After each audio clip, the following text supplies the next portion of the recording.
Welcome into the Action Network podcast presented by BetMGM. I'm your host today, Brendan Glasheen, back with Sean Zerillo and Billy Ward. That means it's time for a UFC betting preview.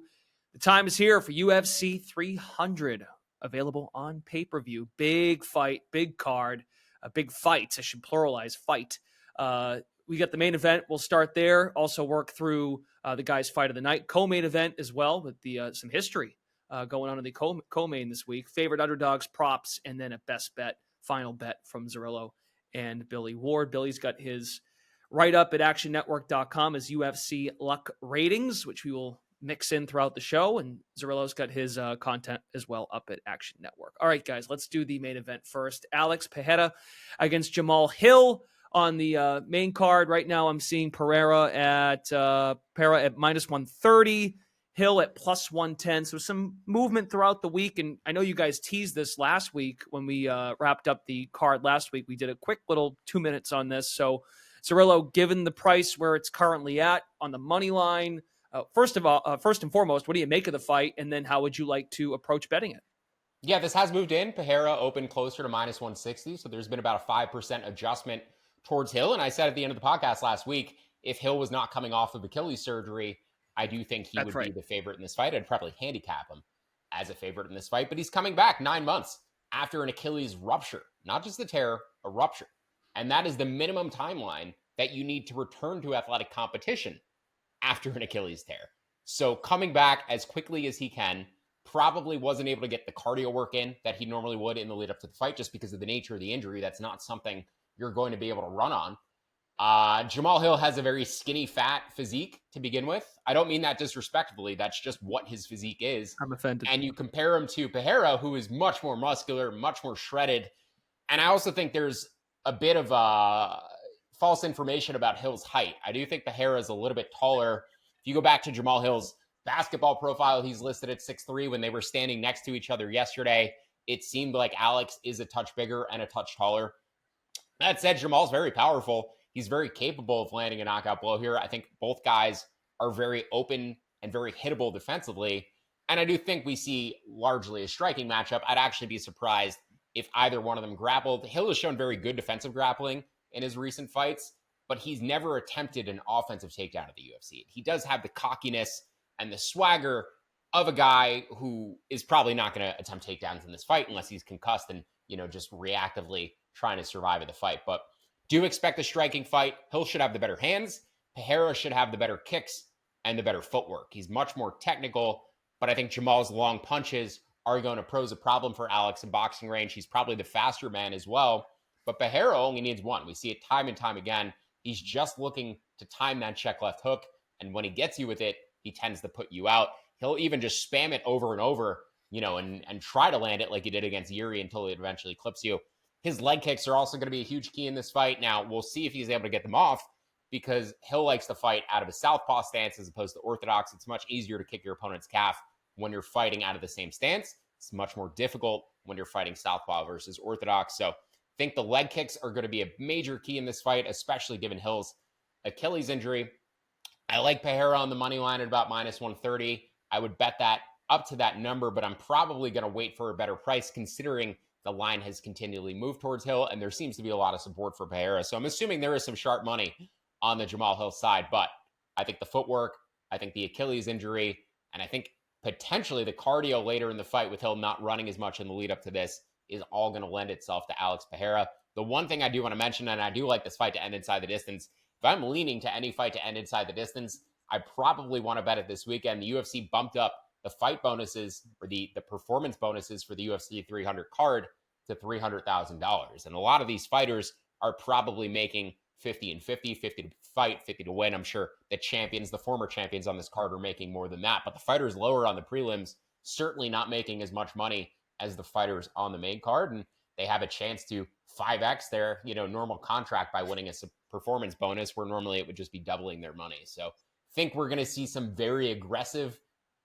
performances tomorrow, some absolutely wild fights. These fighters are going to be going to war looking for that 300K. And this fight is heavily juiced to end inside the distance, regardless at about minus 400. But I do think it gets there at some point. The one argument I would make in Jamahal Hill's favor, probably more durable, to the head than we've seen from Alex Pereira, who's been wobbled or knocked out in recent fights. Really only seen Hill wobbled once. Other than that, he seems fairly durable. But I think the calf or the kicks in the Achilles is kind of what neutralizes the durability when you look top to bottom of their bodies. So Pereira the side for me. But if this was a year ago, I'd probably be taking Hill.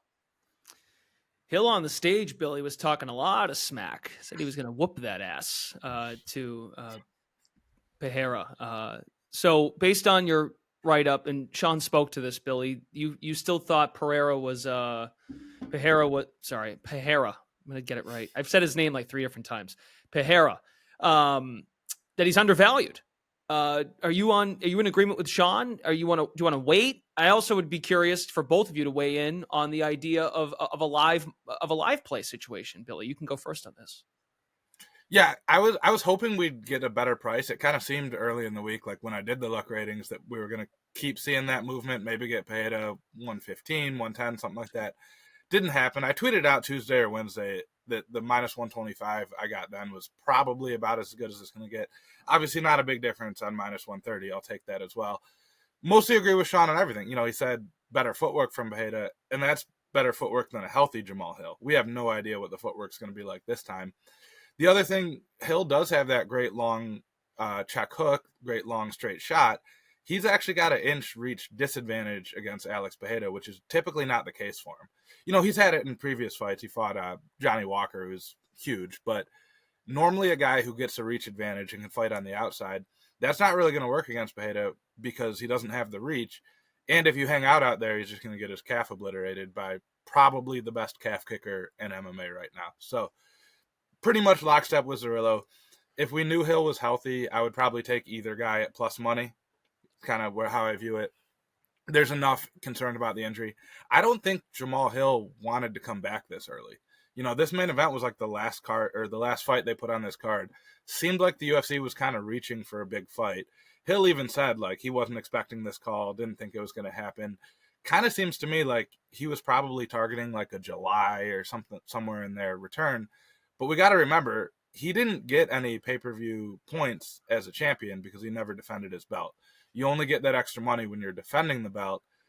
Been out of action for a year, got a ton of kids. This feels like maybe they offered him a bigger check than usual, and he kind of couldn't say no, even knowing that it's not ideal for his career. So with that said, as to the live stuff, don't have a great read. Like both guys have good cardio or good energy management. Neither of them really overswing too hard, so they do pretty well going deep into fights. If we see one guy, probably Hill, limping around because he got his leg kicked, obviously that would be the biggest thing to look for, but not in my opinion, a great live betting spot. And also trying to live bet at 2 a.m. from a B-dubs or whatever is not the ideal situation either. So we got that to contend with. Yeah, I don't think it's a good live betting card at all. There's only one fight, and we'll get to it in a bit, that I circled as a potential live bet. But other than that, there's really no fights on this card that I'm particularly targeting from a live betting perspective. So I expect violence. I like the fight to end inside the distance props on a lot of these fights. I don't like a lot of the overs on these fights. I was considering leading to an over. We'll get to another one of those later. But like if I was on the fence about taking an over, no.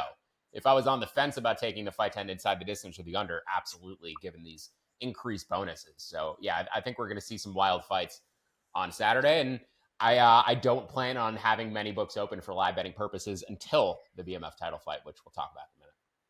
Okay, very good. So that's the light heavyweight main event between Pereira and Hill.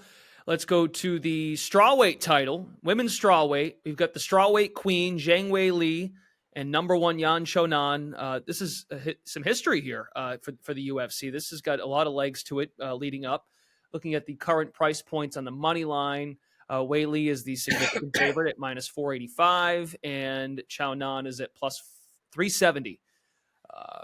Zerillo, same question here. How do you assess the breakdown? I'm not imagining if you like the favorite, you're going to play the money line. So what are some ways you can go about this one? I probably would have laid minus 325 on Zhang. It was gone before I was able to bet it. It blew out to minus 450, minus 480 later in the week, and that's where it is currently. But yeah, I think Zhang minus 325 is probably a good number. She has massive grappling upside in this fight. And while she isn't always proactive in pursuing takedowns, she did pursue it proactively against Amanda Lemos. I would imagine at some point she's going to proactively pursue the grappling here because Yan is terrible off of her back. And once Zhang Weili gets her to the ground, once she puts her flat on her back, it's the end of the round, if not the end of the fight. If I were able to bet this fight to end with Zhang in mount, either positional TKO or finding some sort of submission, right? Rear naked choke as Yan rolls to her back from back mount. That's how I think this fight ends ultimately, is with Yan on the ground, Zhang either choking her out or pounding her out with ground and pound. Unfortunately, that's not something you can bet. So if I'm betting this fight, it's probably Zhang by submission at plus 500, just because of the positions that I think she'll get to dominantly if she's going to win the fight. However, I do think it's probably positional TKO and ground and pound. So if I'm including a bet here, it's likely in a round robin. Zhang by sub plus 500 in a round robin, I think is kind of a fun way to play it, and, you know, a fun little juiced up piece to get to your round robin tickets just to inflate everything. But this is a difficult fight to bet. I probably initially would have leaned over, just by nature of them being fellow countrywomen, and maybe Zhang like giving her a little bit too much respect and striking it out a bit longer than she should. You know, this is a very competitive striking fight if Zhang chooses to strike with her. But anytime she wants to hit the I win button and take her down, she probably can. So very deserving favorite. Not interested in the underdog whatsoever. I'd be looking for, you know, juicier ways or shorter ways to play Zhang as opposed to minus 450. Zerillo touched on an inside the distance play on the men's side. What about you, Billy? Similar sentiments here for the strawweight title in the women's? Yeah, not a spot I'm, climbing all over myself to bet. But if I had to, I do think Zhang Weili inside the distance at minus 110 or so makes a lot of sense. The saying she's a roughly pick 'em to finish this fight, even though she's a 85-ish% favorite. That would make sense to me in a 3-round fight. 5 rounds is a long time to be in there with Zhang Weili. And this is, we referenced the history of it and the magnitude of it, but that's kind of the only reason Yan Xiaonan has this title fight. Mm-hmm. She's only won 2 in a row. She lost 2 fights, won 2 fights. All of a sudden, she's in a title fight. That's because of the, China versus China angle, and the fact that we have Rose Namajunas left the division, Joanna Jędrzejczyk retired, not a lot of great contenders at 115. So it's kind of just like we saw with Volkanovski at 45 for a while. It's just, this is kind of who we got. We don't really expect this to be a competitive fight, but we got to keep the champ active. We can't just have him sitting around forever. So don't really think it's going to be a super competitive fight or that Yan has much to offer. As Sean pointed out, at best, it's a competitive striking match. Not she has an advantage striking. It's like at her best and Weili's worst, it's about even. And then everywhere else, Weili has a huge advantage. So love this one for DFS. Weili should be loaded up on because she scores a bazillion points with all the takedowns and striking volume and finishing equity. From a betting standpoint, like I said, if I had to, minus 110 inside the distance feels a little bit off relative to her money line, but not a huge amount where I'm going to be going big on it. And to be clear, this is probably a fight that I might have bet Zhang by decision, 2 days ago. But now with these 300K performance bonuses, I'm like, I don't know about that. So, yeah, I lean to the bigger plus money. And five rounds is a long time to be in there with Zhang. But also, Amanda Lemos survived on bottom for the entirety of that fight, and she was gassed out completely by the end of it too. I don't think Zhang is like this massively potent finisher on the ground. I don't think she has particularly elite submission skills, but I do think Yan Xiaonan's ground game, her defensive ground game, is pretty lacking relative to other fighters competing in championship fights. A lot of fighters would have stopped that Lemos fight or a lot of refs would have stopped that Lemos fight a couple times, though. We should that one. I was screaming at the TV. I'm usually on the side of let him play it out a little bit longer. That's always what I wanted as a fighter, but that one was legitimately tough to watch. So sure, Lemos made it the distance, but probably shouldn't have. Picking our way through the main card, Billy and Sean's fight of the night, the BMF title. We've got Justin Gaethje, Max Holloway. The price has shortened slightly on Gaethje, around minus 160, minus 165 now. Holloway close to plus 135, plus 140. Sean Zerillo, breakdown of this one for us, please. Yeah, I think Holloway's price, last week plus 180-ish or so was playable, obviously, considering a lot of people took it. But at this point, I lean Holloway or pass at the current price, but I'm probably not betting it pre-fight. I'm interested in Max live. And over 5 rounds, Max Holloway's a handful for anybody. Justin Gaethje is going to have to kick his leg really hard to slow down his movement to prevent Max's cardio taking over late. Because I think Justin has very good cardio too, but nobody pushes the pace like Max Holloway. And Justin has shown a lot of vulnerability to his body and body shots in recent fights. And Max is going to hit his body repeatedly. So not only does Max just have a cardio advantage on paper, he's also coming up to 155 and doesn't have to cut weight. It's, going to help that cardio too. The output as well has just more output than anybody on the planet. But the fact that he hits the body is also probably going to tire Gaethje out. So I like Holloway live. I think Gaethje has his best success in the first couple of rounds. And then Holloway starts to maybe amp it up, pour it on in the 4th and 5th rounds. And I would give him a better chance of winning the 4th and 5th rounds than I would the first couple of rounds. So Holloway live anytime after round 1 as that price blows out, I'd be interested. But I do think the power discrepancy is going to be the big difference in this fight. And when we look at damage and judges scoring fights based on damage, and Holloway's fight against Dustin Poirier back in the day when he went up to face him, I think the power discrepancy is going to prove very massive in this fight because Holloway's going to land more volume, but Justin is going to land the more impactful, powerful blows just by nature of being the bigger man. Overall, I think Holloway's the better MMA fighter. I think he has grappling upside in this fight, which sounds weird, even though Justin has great takedown defense. But once you get him on the ground, he's very lacking in terms of his defensive grappling. And if Max or if this fight just somehow hits the ground, I think Max actually has a chance to steal the round with top position. He did it against Yair Rodriguez, showed that he's continuing to improve as a fighter. But ultimately, I just think this is going to be an insanely high-paced war. I think Holloway's extremely vulnerable to getting knocked out or knocked down for the first time. He's never been knocked down in the UFC.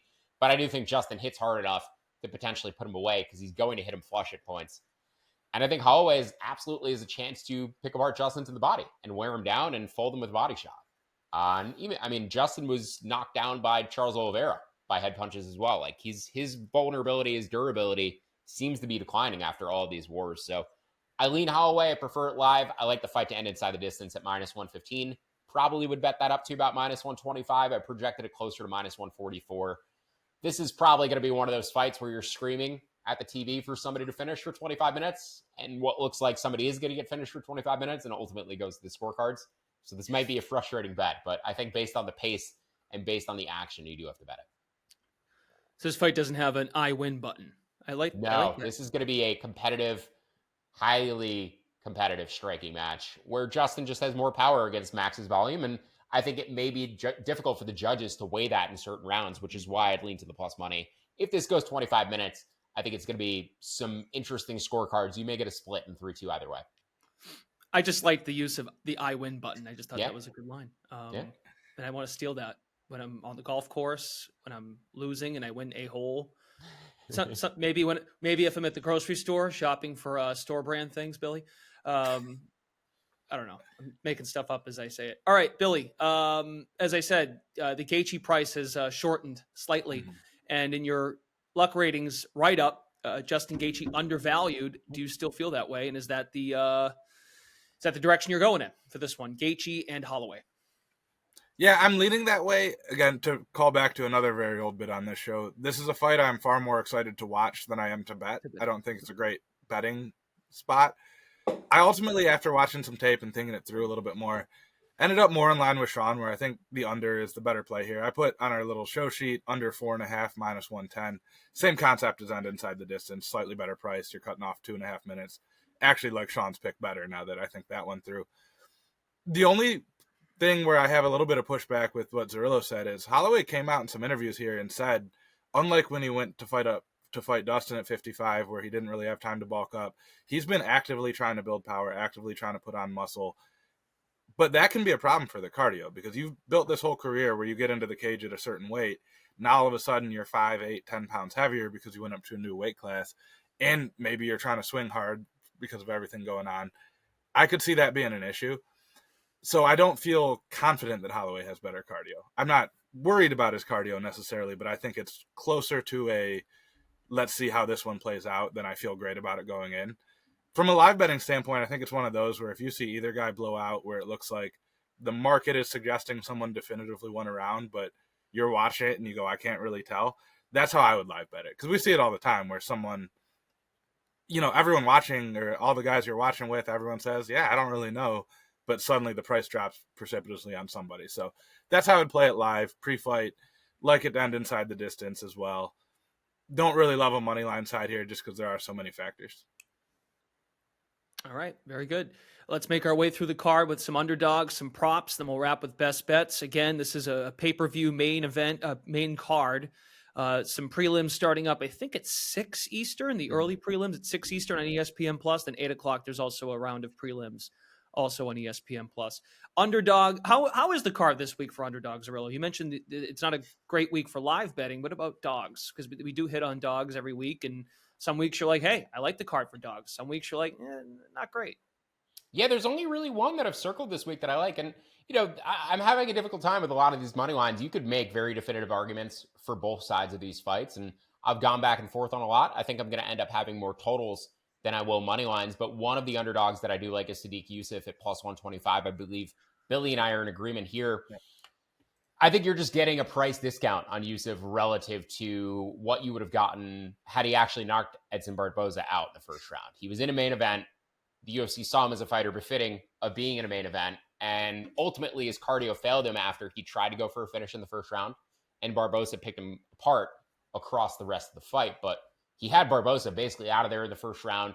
He's shown in 3-round fights that he's very dangerous. And his cardio does last better in 3-round fights than it does in 5-round fights. So I like him dialing back off of the 5-round fight, going back into a 15-minute fight. I think that's very important. But I also think you're just getting, an inflated price here relative to if these guys had fought, 6 months ago, a year ago. Diego Lopes is on quite a run. He looks like the lead singer of an emo band from the early 2000s. And he's one of the most dangerous dynamic fighters we've seen enter the UFC in a little bit. He has phenomenal submission skill. He hits really hard, swings really hard. He is technically taller and longer in this fight, but Yusuff is much more technical. And I think Yusuff is much more durable on the feet. This is probably a Yusuff KO or a Lopes submission to me. And Lopes, the more I've watched him, the more I've realized he's more dangerous from his guard than he is on top. I know he finished, I believe it was Gavin Tucker, kind of like knocked him down and then finished him from top, but he prefers like his guard game and guard subs. And Yusuff is not going to go for takedowns here. He may get wobbled. Yusuff is kind of gets wobbled in almost every fight. And Lopes swings very hard, but he's so wild and he leaves himself so open defensively to getting knocked out the other way. So I think across 15 minutes, Yusuff lands more damage. And I think Yusuff has a higher chance of getting a KO. I think Lopez's probably submission equity is relatively equal to Yusuff's KO equity, but at plus money, plus 125, happy to take Sodiq Yusuff. I think this fight should be closer to a pick 'em. So plus 125, happy for me. Plus 115, probably fine too. UFC 300 underdog, Billy Ward. Yeah, my main one is also Sodiq Yusuff. His best attribute is his Brazilian jiu-jitsu. He's the coach for Alexa Grasso and some of those fighters down there in Mexico. But through 4 UFC-affiliated fights, counting the Contender Series, he has 0 takedowns that he's landed. He has never landed a takedown. They've given him almost exclusively other grapplers to go with. So he's relying on you to take him down, and then he gets to do his cool stuff on the ground. Sadiq's not going to do that. So that makes it probably a striking match unless, Diego Lopes does the Charles Oliveira, I'm going to pretend you hurt me, please follow me down move. Don't think Yusuff's going to fall for that. Seems like a fairly well thought out, calculating dude in that regard. And then so how does he win, right? He wins a sloppy striking match against a guy who's probably a little bit harder hitter, probably a little bit more athletic, a little bit more disciplined in the striking. So yeah, I'm with Sean on that. It's just weird to see these guys whose best skill is grappling but have no way to get the fight to the canvas themselves. The other underdog I'm on, and it is a terrible card for underdogs, to answer your question to Sean, technically fitting the definition of an underdog, though, is a better price earlier in the week, is I really like Jiri Prochazka coming back against Aleksandar Rakic. Another former light heavyweight champion on this card. Feels like they might have booked this one to be a de facto backup for the main event in case Jamahal couldn't get ready, because Prochazka just fought Alex Pereira for the interim championship, or for the vacant championship. Kind of an early stoppage where it looked at first glance like Prochazka was knocked out. Might have kind of just slipped and accidentally pulled mount, for lack of a better term. And he's fighting Rakic, who is another guy coming back, been 2 years out of the cage with a pretty bad knee injury of his own. I think the way you beat Jiri is by kicking his legs, because he keeps his hands down and his torso away and he's dancing around, which makes it really easy to kick his legs. And Pereira was chopping away there. But we got a guy in Rakic coming back who probably hasn't thrown a leg kick at full force with no shin pads in 2.5 years. And the last time he did it, he got a ton of them checked, and then his knee ultimately blew out. Other stylistic thing, Rakic has a really good long man game. Straight punches, straight shots, working from the outside. Giving up just a tiny bit of reach on Jiri here.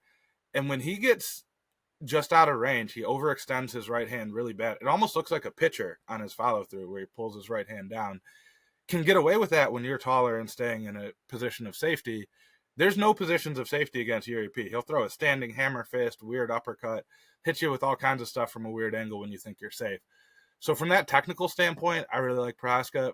But the bigger point is, just like in the main event, I'm trying to fade all these guys coming back off significant injuries. I don't think it works out well for him. Jiri had an injury of his own, but he's one fight removed from that and looked reasonably okay. So that's the biggest handicapping factor for me here. I know Zerillo's on the other side. What am I missing?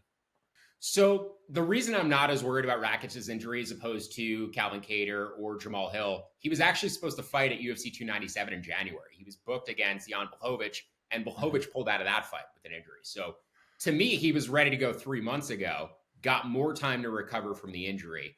And I think he does do the two things that Jiri struggles with most, which is 1, takedowns, and 2, kicking the leg. And absolutely concerned, about the quality of his knee following that injury. But considering I think he's had substantial time to recover from an ACL injury, 2 years, normally when we see fighters or athletes come back from that 1-year timeline in the ACL injury, we're a little bit skeptical because we know it's more of a 2-year injury to get back to full speed. Like Adrian Peterson and Breece Hall are the only 2 athletes I've ever seen come back like nearly full force from the ACL tear, but he has had 2 years. He was ready to go 3 months ago. So the injury factor doesn't really concern me as much as it normally would, but I do think he's capable of landing takedowns, getting top time, getting booed by the crowd, and making this as boring of a fight as possible because he doesn't do anything on the ground, but he is big and he's good at consolidating position once he gets fighters on the ground.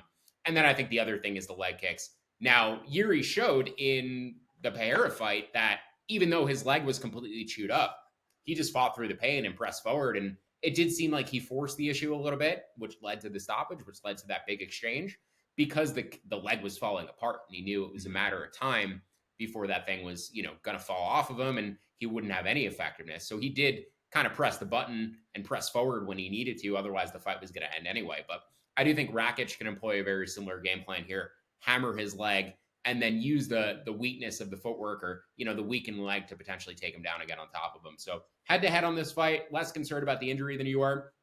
Jiri is just like an impossible stylistic matchup for anybody to prepare for, though. And if Rakic is showing any cage rust after being out for over 2 years, I think Jiri could absolutely take advantage of him early. So this is actually another fight that as I talk about it, as I think about it more, I might be more interested in a Rakic live bet as this fight goes longer.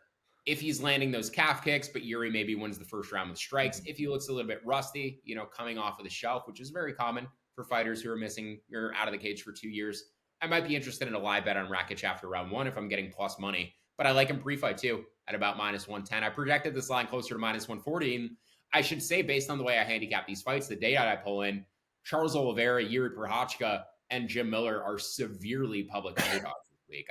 All at plus money, but all getting picked to win their fights like 60 to 85% of the time. So based on the way I, run the math on these fights, how I evaluate like where the picks are going, where the money's going, it does seem like those are 3 very popular underdogs this week. I'm on Sarukian against Charles Oliveira. I don't know if I'm going to bet the Miller Green fight, but based on the way I handicap things, I have to take Rakic here.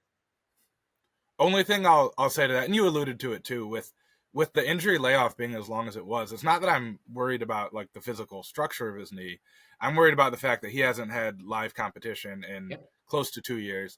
When we train for fights, and I've been in a lot of different gyms, and this is almost universal, you're only throwing kicks if you have shin pads on, because just that shin on body contact does so much damage. There's a very solid chance that he hasn't kicked another human without a shin pad on at full force in 2 years at this point. So it's not so much that the knee itself is going to be the problem, but will he have the confidence to do it? Sure. With all that said, when I wrote up Jiri P earlier in the week, took him at plus 115. I don't love him as, slight favorite or even money wherever he's at now. wish I was giving this out where you could still get plus money, which I did on Monday in a video. So should have followed it there rather than now. But I do like your live bet point. And honestly, if we come out and see Rakic land a hard kick 12 seconds in and the price is the same, fire away. Like it might be that easy. We talked about it with Chris Weidman in his first fight back. Like, let's just see how that first kick goes before we make any decisions. So I don't hate where you're coming from. Definitely agree with the live betting standpoint. Not from a cardio dynamic, but just because we'll have so much more information potentially 30 seconds into this fight than we have right now. And he's just likelier to, be a little bit like slower to start, right? And Jiri always swarms people. So I think Rakic's chances of winning the fight kind of increase the longer it goes. And the more, once Jiri doesn't finish him immediately, I think Rakic's like chances kind of increase and increase and increase. Rakic, the slight favorite right now at -115 on the money line. Jiri at -105. But good stuff, guys. Good Great breakdown. fight. Should be really fun. Even though, like, I think there's a chance Rakic just like controls him and makes it boring, but the first round might be nuts. It's good stuff. Even though you guys weren't crazy about underdogs on the card, it's a good discussion, generally speaking, any week we do this, right? Where you can understand why it might not be a great card, but then there the opportunities that might present themselves over the course of just an individual fight or what the card offers. Let's go to props. Zerillo, props for UFC 300. Yeah, we're gonna close out here with 3 props, including my best bet, but 2 that I really like: Calvin Kattar, Aljamain Sterling fight to end inside the distance at +155. Aljo going up to 145 here. He looks really bulked up. He looks big. And I know Billy is on that side of the fight. And once I've seen his physique, I mean, this is a guy who cut a ton of weight to make 135. He's the 135-pound champion. Got knocked out by Sean O'Malley. And the one thing I'm concerned about with Aljo is he's had success striking against smaller fighters. But when he's faced bigger fighters, he doesn't find his ranges easily. He wasn't finding his ranges easily against Sean O'Malley. I know he won that first round, but he wasn't finding the range to land his takedowns. And Calvin Kattar is bigger than him and hits harder.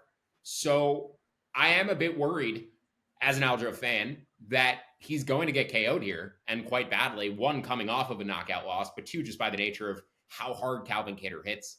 He has elite boxing and moving up in weight. It's just a different level of power than what he's previously experienced. But in the same respect, Calvin Kattar coming off of a knee injury, Sterling is one of the best back takers in the sport. And Kattar has very good first layer takedown defense, but once you actually get him down, I don't think his defensive grappling is anywhere near the level of what you need to defend Aljo. So backpack choke quickly, I think is very live, the same way that Aljo did it to Corey Sandhagen. I like this fight to end inside the distance at +155. I think it's pretty binary. Aljo grappling, Kattar boxing him up on the feet, given the fact that I think Aljo is going to have trouble navigating that range. So fight to end inside the distance there. I also like Deiveson Figueiredo in the first fight of the night to win inside the distance at -105. This was a fight that was supposed to happen at UFC 255 for the flyweight title, both up at 135 now. I don't think Cody Garbrandt has looked terrible in his recent fights. I know he has back-to-back wins, but even his fight against Trevin Jones, every time Jones was getting close to landing, I did not like Cody's reactions. He has no chin at this point. If he gets hit flush, he's going to end up dancing around the cage and eventually going out. I think about his knockout loss against Kai Kara France like once a week. Just the way he got hit, and then he was like literally sprinting backwards and inviting like Kara France to come forward as he's sprinting backwards, and Kai Kara France just chased him down and knocked him out. I think Figgy's going to land clean counters here. Cody doesn't really follow a game plan. I think Figgy either knocks him out or Cody shoots after getting clipped and then he gets guillotined. So I like Figgy to win inside the distance at -105. I lean knockout, but I think that guillotine is very live too. Okay, very good. So a prop, and a prop that is a best bet for Sean Zerillo. Billy, take us home. What do you have for a prop? And you can give your best bet too. Before I get to mine, just to add on to the Aljo discussion, like I've talked about with a couple different guys on this slate, in his striking, he really heavily relies on being taller and longer than people, which going up to 145, he's not. He might actually, even up a weight class, be bigger and stronger than Calvin Kattar because he's jacked. He's huge. You guys can go watch him. He's done a couple like professional grappling matches. His last one was at 170. So he's walking around at least 170 and cutting down to 45, which is just absurd. And Aljo might not be an elite takedown artist in the truest sense of the word, but in my opinion, he might be the best fighter in the UFC at turning a fight into a grappling match. Mm-hmm. However that happens, whether it's a takedown or getting to his back or kind of dragging the guy down, like no one in the sport is better at making the fight happen on his terms, I think, than Aljamain Sterling. We can talk about like the Hamzats or Bo Nichols of the world, whatever, but that's one-dimensional. They're really good at one thing. Aljo, he's going to make this a grappling match one way or the other. So I like Aljo inside the distance more than fight ends in the distance, but I agree with that pick. My favorite little bit of a long shot prop is Money Moicano, round 3 or by decision at plus 410. Did the write-up for this fight. It's going to be scary at the beginning because Jalin Turner is the biggest lightweight I've ever seen in my life. It doesn't make any sense that he makes 155. He's 6'3". There's been other 6'3" lightweights, but they look like they're going to blow away with a strong gust of wind. And Jalin Turner looks like an NFL player who somehow fights at lightweight. The problem with that is he's so big and so strong and so explosive and cuts so much weight. That doesn't last a long time. And I looked it up. He has never won a fight that made it to the third round. He either gets finished in the third round or has lost a decision every time it's gone that far. Money Moicano, former featherweight, doesn't cut a ton of weight at 55. His wrestling has looked a lot better. Kind of the thesis here for me is that Moicano can just do enough with the wrestling to kind of wear Turner out, stay safe, survive the opening round or so, then take over down the stretch. That's the one live spot I'm also looking to target because we could see much bigger price after round 1. But from a pre-fight standpoint, 4-1 on round 3 or by decision. Could even go Moicano decision only when books offer that, although that's not as juicy of a price. So I like just taking the sprinkle at the late prop. Yeah, I like Turner inside the distance, but the price is too steep. It's like minus 160-ish. I think ultimately that is the result. It's what I wanted to bet, but I was hoping for something closer to minus 110 or minus 120, not minus 160. So unfortunately, that may be one I have to pass on, but I did want to bet the Tarantula. He's got a big size advantage over Moicano here. Moicano used to be a 145er. So This is like a huge size differential. This is a welterweight fighting a featherweight. All right, gents. Great stuff. There's your UFC 300 betting preview. Oh, I got one more, Brennan. Do it up. What do you got? Kayla Harrison, Holly Holm ends inside the distance at even money. This is my best bet on the card. There's a 10-year age differential between these fighters. Kayla making her UFC debut, but Holly Holm has become really reliant on grappling in her late UFC career, landing takedowns, cage pushing fighters against the fence. Kayla probably has like 20 pounds on her by the time these two step inside the cage. We'll see if Kayla Harrison even makes weight on Friday because she used to fight at lightweight. And now she's trying to cut down to 135 because the UFC eliminated their 145-pound division. She's shredded. I don't know if she's going to be able to make the weight. We'll see if Holly takes the fight, if she misses weight. And the other thing that's worth noting here, Kayla Harrison wasn't allowed to throw elbows in PFL. She's going to get mount. She's going to rain down elbows. She's going to win this fight inside the distance. I do like the fight to end inside the distance, though, at even money. Kayla to win inside the distance is about plus 130. There's not enough of a price discrepancy there for me to take either fighter. I think Holly can still knock her out on the feet, but I think this is likely ending with Harrison on top and Holm on the bottom and her getting pounded out via strikes. Billy, you good? Yeah, that's it for me. We were going to do Jiri is my best bet. Talked about a couple props, so that's it. Okay, excellent. That was a best bet from Zarella. That was not a final bet. That was something you were excited about. I can tell by your inflection in your voice. All right, that's going to do it for our UFC 300 betting preview here on the Action Network podcast. We are presented by BetMGM. Find Billy and Sean in the Action app, especially for those possible live plays and anything they have leading up to Saturday night. All get started at 6 with the early prelims, 8 o'clock prelims on ESPN Plus, and then you got to get pay-per-view for the main card. Should be fun. Should be a good card to follow. A lot of build-up for this big event going down in Las Vegas. So check it out there. Best of luck to all of you this weekend. For Zerillo, Billy Ward, Brendan Glasheen, thanks for listening to the Action Network podcast presented by BetMGM. We will join you again next week.